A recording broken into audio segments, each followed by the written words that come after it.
selamat pagi, selamat datang di bacaan hari ini, hari Senin, tanggal 7 Juni tahun 2021. Selamat datang di bacaan harian, bacaan umum untuk semua zodiak. Ambil hanya jika resonate, silakan lihat description box di bawah video ini untuk rangkuman bacaan hari ini.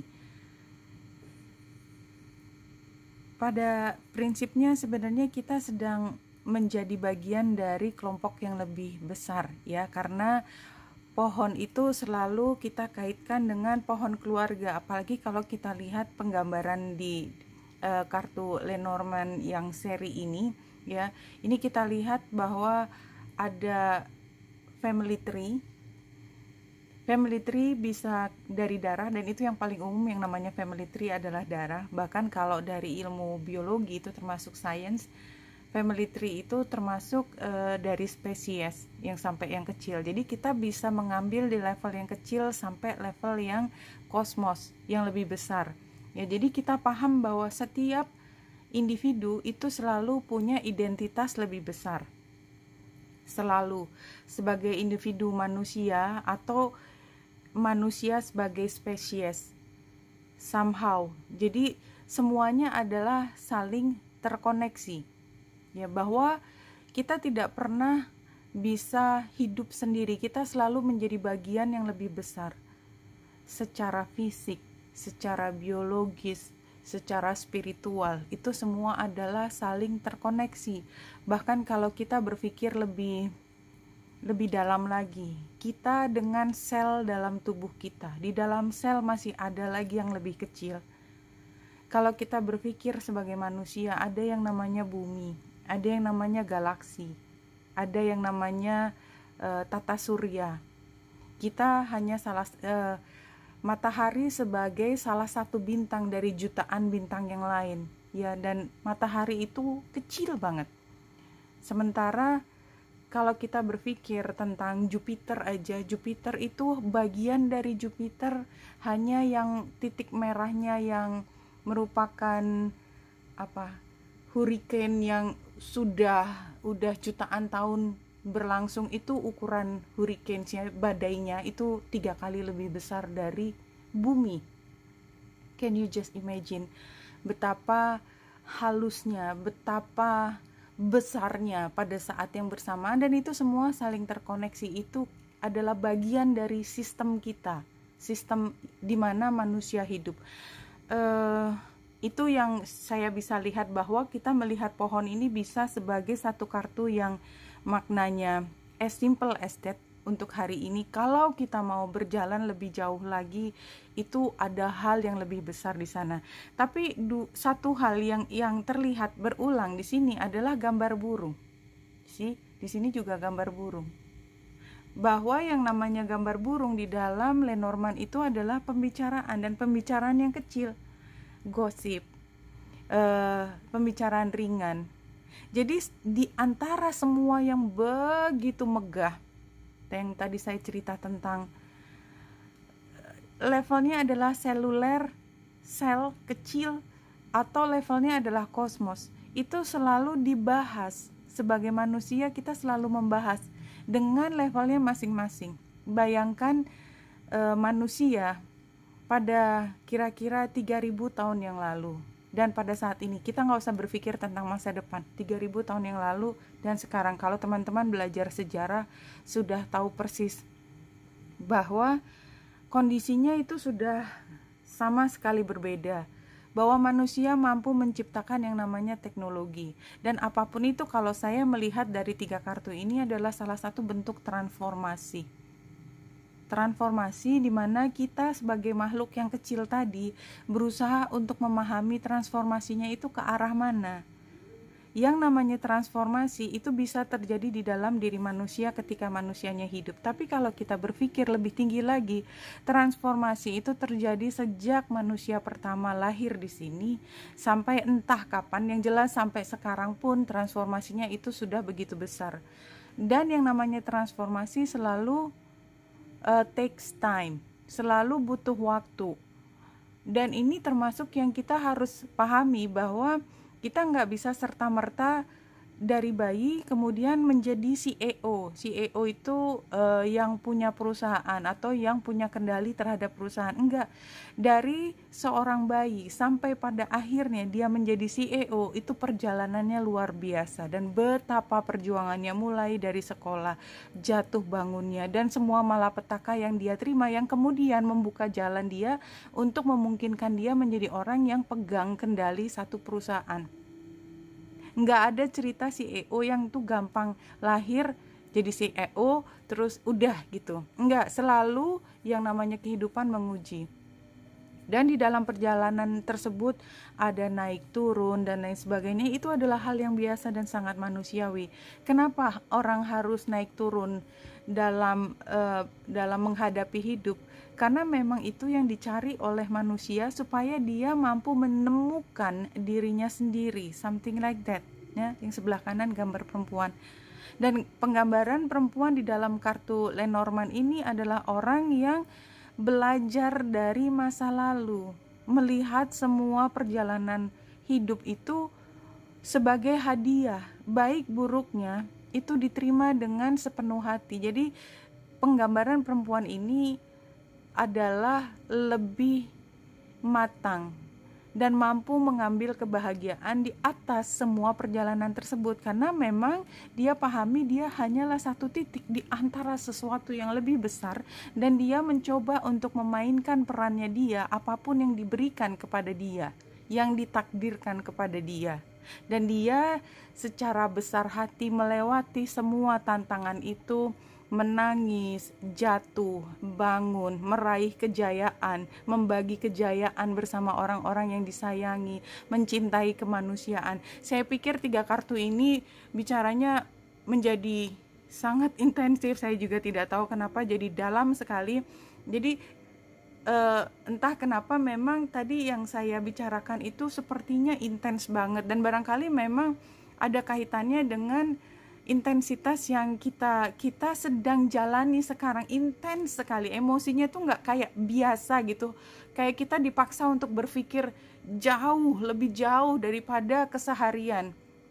Dan kalau kita lihat dari satu kartu tema dari deck ini, Cupid, we send great waves of love into your heart and mind, awakening your love for life itself. Jadi kayak kita diajarin untuk mencintai diri kita sendiri. Jadi tadi waktu saya mengambil kartu yang jumping, saya tidak bicara detail, tapi kemudian saya paham setelah membaca 3 kartu itu bahwa semua perjalanan itu sebenarnya adalah cara untuk kita mampu mengembalikan cinta terhadap hidup itu sendiri. Dan saya cerita tentang hidup itu adalah sesuatu yang megah, sesuatu yang kita sebut dengan anugerah, bahwa kita cherish the life, apapun itu.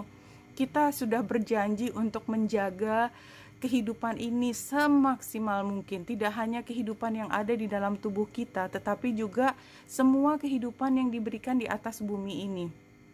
Your clear decision to accept and enjoy romance has triggered this reawakening. Jadi kadang-kadang kita untuk mampu mengerti tentang cinta itu memang karena manusia dari bayi tadi ya, sampai pada satu titik tadi saya contohnya CEO, tidak harus CEO tentu saja, tapi saya ingin menceritakan betapa perjalanan hidup seseorang itu luar biasa. Dan salah satu pembelajaran yang paling umum mampu dipahami oleh orang adalah pertama menyayangi, mencintai pasangan atau cinta romantis. Karena kalau cinta kepada orang tua itu kan given, kita kayaknya nggak usah mencoba, nggak usah, kecuali untuk orang-orang tertentu yang namanya cinta kepada orang tua itu harus diperjuangkan. Kebanyakan dari kita tidak, jadi itu udah given karena sudah fitrahnya orang tua mencintai anak. Nanti kita juga fitrahnya untuk mencintai anak kita, sehingga kebanyakan pelajaran pertama tentang cinta adalah mencintai cinta romantis itu sendiri. Tapi cinta romantis yang bagaimana kemudian mengajarkan kepada kita tentang hidup. Dan kemudian kita kembali bahwa cinta pada pasangan romantis is very great, is something that very satisfying. Tetapi ada cinta dalam bentuk yang lain, dan itulah kehidupan ingin mengajarkan kita tentang cinta. Pada akhirnya Yang ingin diajarkan kepada kita cinta apa sih? Cinta kepada diri kita untuk menjadi bridging, menjadi jembatan kita mencintai pencipta kita. That's the only way. Kita nggak bisa loncat mencintai orang lain kemudian mencintai Tuhan, nggak bisa. Harus kembali lagi ke diri sendiri, karena insting kita yang paling awal adalah mencintai orang lain lebih mudah daripada mencintai diri sendiri. Jadi mencintai diri sendiri itu tingkatnya justru lebih advance. Jadi cinta yang dasar adalah kepada diri kita, sebenarnya sifatnya adalah survival. Nah, kemudian setelah survivor, kita belajar mencintai ke orang lain, kita belajar untuk mengembalikan cinta kepada diri kita sendiri. Satu-satunya cara untuk bisa mencintai lebih banyak kemanusiaan, kehidupan. Dan pada saat itulah kita menemukan cinta yang paling luhur kita kepada pencipta kita. Saya yakin itu yang di-trigger supaya awake, supaya kita bangun tentang cinta itu. Allow yourself to spontaneously celebrate love in all of its glorious aspect. Cupid, cinta. Nah, kalau kita lihat di sini 3 kartu yang berikut, pertama adalah stand still. Stand still itu digambarkan dengan rawa. Ya, rawa itu air yang tergenang, tidak bergerak, tidak ada ombak. Dan ini biasanya berada di pinggir pantai. Pantai kan biasanya berombak, tapi dia dilingkupi dengan tanaman, pohon, sehingga aliran itu bukan aliran yang wild, yang keras dan menghantam kehidupan di situ. Alirannya tetap ada perlahan, dan ini membuat banyak mikroorganisme di dalam air tersebut bisa tumbuh. Jadi seolah-olah tidak ada terjadi sesuatu, tetapi banyak hal sedang berlangsung pada saat yang bersamaan di luar kemampuan kita untuk memahami.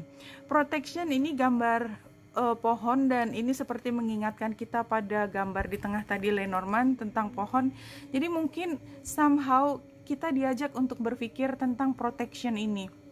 Protection ke kita itu seperti kita memproteksi sel dalam tubuh kita. Kalau kita setiap hari punya kebiasaan yang baik, tanpa kita sadari kita sedang melindungi semua sel di dalam tubuh kita. Kita minum dengan jumlah yang cukup, kita istirahat cukup, kita makan dengan nutrisi yang cukup. Kemudian kita bisa bahagia, kita bisa menikmati hidup. Pada saat tertentu kita bisa serius, di saat lain kita bisa bahagia, melepaskan ketegangan tubuh kita, pikiran kita. Sepertinya kita sedang melakukan sesuatu sehari-hari, kayak nggak ada yang istimewa, tetapi disitulah ketika kita sedang memproteksi semua sel dalam tubuh kita. Bayangkan kalau kita punya kehidupan yang tidak sehat, kita tidak sedang memproteksi ginjal kita misalnya, ya kita minum tidak teratur, kita punya kebiasaan dengan zat adiktif yang tidak bisa kita kendalikan. Kita tidak sedang memproteksi diri kita. Tetapi itu kembali lagi, levelnya kita bisa mengambil ke level individu dan sel, bisa lebih tinggi lagi, manusia dan bumi. Bumi itu ada atmosfer yang melindungi kita. Karena kalau tidak ada atmosfer itu udah berantakan. Tapi kan kita nggak mikir kayak gitu. Kita nggak mikir kenapa kita harus mikir jauh-jauh seperti itu. Enggak, karena memang kayak udah given. Kita memang dikasih level pemikiran hanya segitu. Kita tidak berpikir bahwa sebenarnya matahari itu sendiri juga berevolusi. Sorry, saya ngomongnya jadi panjang lebar kayak gini, tapi entah kenapa saya rasanya perlu untuk mengatakan bahwa apa yang kita hadapi dalam keseharian yang rasanya gitu-gitu aja, tanda petik, itu semua adalah anugerah, dan itu bukan pekerjaan yang kecil. It's a very huge job, dan itu tidak ada satu manusia pun yang mampu mengerjakan kecuali penguasa yang lebih tinggi dari kita. Dan oleh sebab itu, kalau kita yakin bahwa kita selalu di dalam proteksi, maka apapun yang ada di depan kita, rasanya ini, apapun yang ada di depan kita, kita kayak mau perang lagi dikasih pidato, orasi yang menguatkan keberanian kita dan courage yang keluar. Jadi saya pikir apapun di depan kita memang mungkin harus berperang, tanda petik. Kita perlu untuk mempraktekkan keberanian kita, karena memang ini saatnya. Rasanya sepertinya itu deh yang ingin disampaikan, bahwa kita tidak sendiri, bahwa kita sekarang sudah lebih kuat, bahwa sekarang kita sudah menjadi prajurit. Apapun yang kita perjuangkan, kalau itu adalah niatan luhur, selalu ada proteksi. Karena proteksi itu sebenarnya dia tidak mengenal mana siapa, nggak peduli. Yang penting seimbang pada akhirnya. Kalau kita kebetulan berada di sisi perahu yang tidak semestinya berada di atas terus-terusan, maka ya tentu saja kita akan terkena dampaknya. Jadi bagaimana kita memilih tempat supaya keseimbangan itu tetap bisa terjaga. Karena semesta hanya berpikir, bukan hanya berpikir, prinsipnya adalah tentang keseimbangan. Oke, bulan ada di Taurus bertemu dengan Uranus, dan Uranus, ya ini adalah aspek yang paling luar biasa, slicing ya. Sebenarnya tanda petik kejam, tapi kejam itu kan hanya diberikan kepada yang memang merasakan sebagai energi yang tercerap, ya, bahwa kalau sepanjang hayat kita berpikir bahwa kita punya kemampuan untuk mengendalikan semua, itu biasa ya, artinya di mana-mana juga sehari-hari saya harus begini. Jadi kayaknya kita take it for granted bahwa kemampuan kita mengendalikan sesuatu tuh seolah-olah adalah kemampuan milik kita sendiri gitu. Nah, kayaknya semesta ingin ngingetin, hey, kamu tuh tetap orang, salah satu titik di antara semesta yang besar ini. Kalau kamu sombong, sorry banget, sombong bahwa kamu itu menganggap dirimu adalah yang paling mampu, paling berkuasa, paling apapun, maka termasuk yang katakanlah berada di tingkat paling tinggi, paling kena angin, kira-kira seperti itu. Nah, kayaknya hari ini juga begitu. Jadi ada situasi di mana yang biasanya semua gampang, semua itu sudah, kalau kita pikir apa sih susahnya, kemudian kita kadang-kadang nggak sengaja kita bicara merendahkan orang lain yang tidak mampu, nggak sengaja. Jadi bukan karena ingin merendahkan, tetapi karena kita berpikir bahwa semua itu udah given. Semua anugerah yang diberikan pada kita itu bukan anugerah, bukan hadiah lagi, tetapi keharusan. Ya seharusnya memang aku punya itu. Enggak begitu. Kayaknya universe ingin ngingetin kepada kita, enggak. Apapun bentuk kelebihan, apapun kenyamanan yang ada di dirimu, itu adalah pemberian. Just remember that. Dan kalau kita ingat dari awal sampai akhir, enggak ada satupun energi yang tajam, yang slicing tadi saya bilang, akan mengena pada kita. Kenapa? Karena kita tidak perlu. Karena kita bagian yang penting. Rasanya itu yang ingin disampaikan pada hari ini. Kita lihat bulan yang conjunction dengan Uranus. Jadi yang tergerak, jadi katakanlah kalau gempa bumi itu ada di mana? Di tempat yang memang sudah dari awal perlu diguncang. Kalau tempatnya stabil dan memang seimbang, maka tidak akan terjadi apa-apa ya. Jadi saya bukan menakut-nakuti, tapi kalau misalnya teman-teman bertemu dengan situasi yang rasanya musibah luar biasa ya, kita hadapi dengan sepenuh hati, dan cobalah untuk pahami sebenarnya kira-kira pesan apa sih yang ingin disampaikan semesta kepada orang yang menerima musibah. Dan jangan mencoba untuk menggurui, karena itu udah nggak mungkin. Yang paling penting adalah memahami gejala apa yang di sekitar kita, sehingga kita paham sebenarnya pesan apa yang ingin disampaikan. Ambil itu untuk kita sendiri tanpa harus bicara kepada orang lain. Kalau kita ngomong seperti saya ngomong ini kan, kebetulan teman-teman yang mendengarkan saya sudah percaya bahwa saya tidak akan mengajak teman-teman untuk berpikir yang di luar dari norma yang biasa, hanya kadang-kadang mengingatkan saja. Dan saya yakin apapun yang saya sampaikan itu bukan hal yang baru buat teman-teman, itu semua udah ada, hanya kadang-kadang kayak keluar nginget, oh iya saya udah tahu, udah pernah dibilangin tentang hal itu. Jadi bukan hal yang baru. Nah, ambil itu sebagai bagian dari pendewasaan diri, seperti gambar perempuan ini. Dan gambar perempuan ini melihat ke masa lalu ya, bukan untuk mengatakan kepada orang banyak, tetapi lebih mengambil manfaatnya untuk diri sendiri. Wow, dalam banget. Kenapa ya? Ya, jadi kalau saya lihat di sini memang intensitas itu datangnya dari Pluto yang retro, satu. Kemudian Saturnus yang retro juga, plus Merkurius yang retro. Ya, kita lihat tiga retro ini membentuk intensitas emosi dari Plutonya, dan itu mengarah ke dalam diri kita.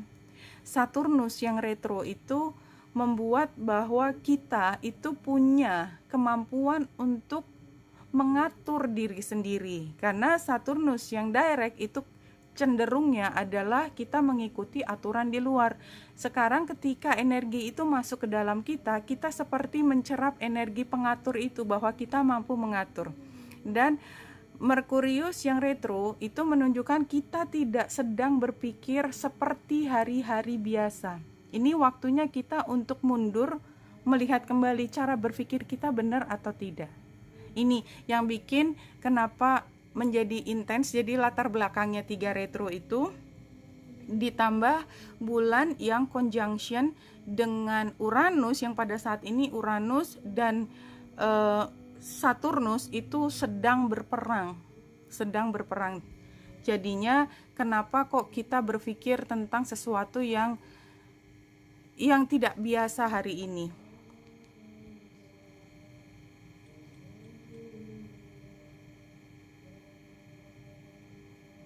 Kalau kita lihat kartunya dan semuanya ke atas ya, tadi saya mencet untuk yang bisa terbalik, tapi yang keluar memang tidak terbalik. Anyway, Temperance itu energinya kayak ini kan pengaturnya Temperance itu Sagittarius, energinya Sagittarius itu adalah berpikir jauh ke depan, berpikir bukan ke depan itu Aquarius, jauh. Jadi filsafat.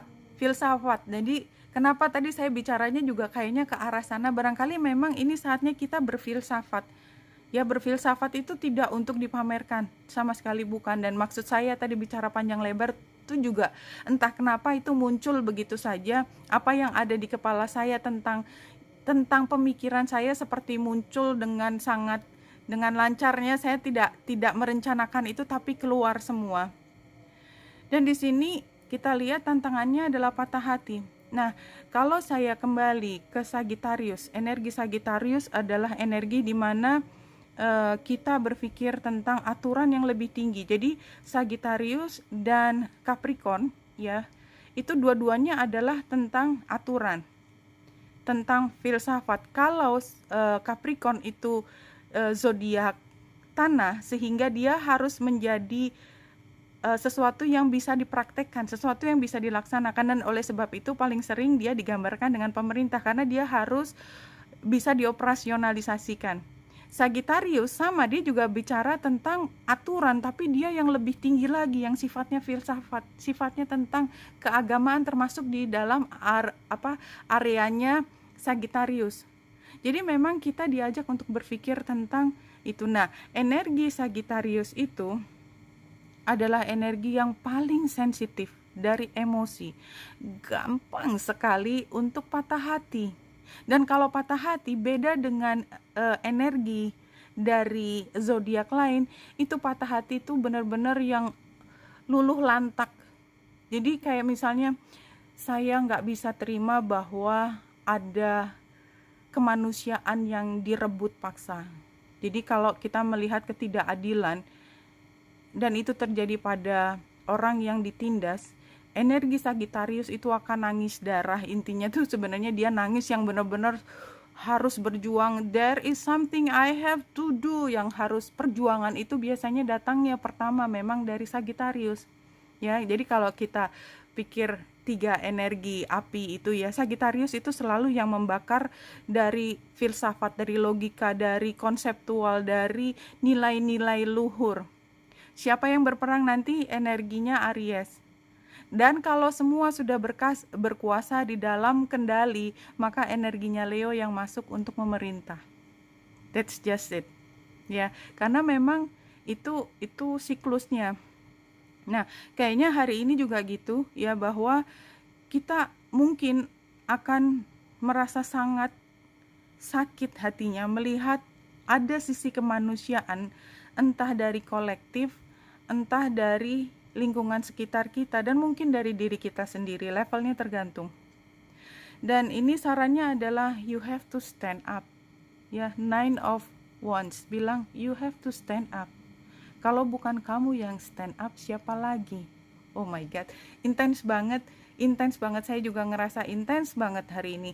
Jadi kita harus stand up dengan beliefnya kita, keyakinan kita, faith, tentang keadilan, tentang sesuatu yang pantas diperjuangkan, tentang kehidupan. Dan kalau kita bisa bertahan di situ, memperjuangkan apa yang benar, ya, maka kemenangan ada di tangan kita. Ini gambarnya buat saya begitu jelas tentang hal tersebut. Oh my god, I'm trembling. Nggak tahu kenapa.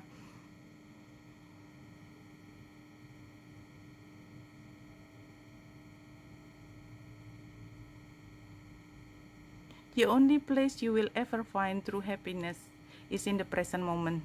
Happiness does not exist in the past or the future. Mungkin berbagai kalimat datang dari aplikasi yang ini adalah tentang bagaimana kita mencoba untuk bisa hidup di momen saat ini.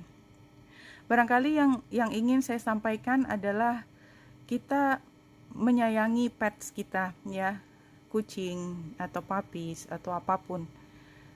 Itu salah satu bentuk dari rasa cinta kita. Dan masa hidup pets sama kita nggak sama. Biasanya kita melihat dia dari bayi, kitten, atau little puppy.